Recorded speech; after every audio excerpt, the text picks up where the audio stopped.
Tumulte sur les marchés financiers, l'une des conséquences immédiates de l'invasion russe en Ukraine et des premières sanctions annoncées par l'Occident.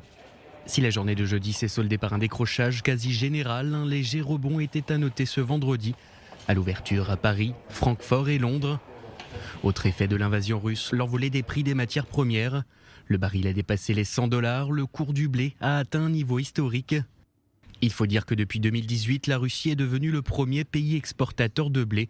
L'Ukraine est en 4e position et ses réserves restent élevées, 6 millions de tonnes de blé et 15 millions de tonnes de maïs, prêtes à être expédiées aux 4 coins de la planète. Et la fièvre s'est étendue aux huiles. L'Ukraine regorge de champs de tournesol et produit plus de la moitié de l'huile issue de ce végétal au niveau mondial. Résultat, le colza s'est négocié sur Euronext à 780 € la tonne, s'approchant de son record atteint en février.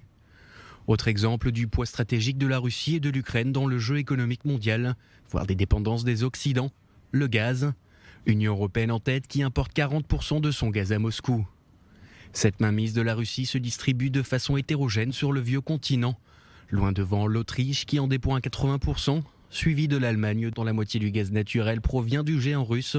La France, elle, est moins exposée aux soubresauts géopolitiques. Elle ne dépend qu'à 17% de Moscou en matière de fourniture de gaz.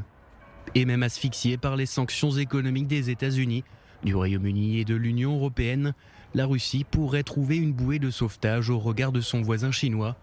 Moscou peut également puiser dans ses réserves.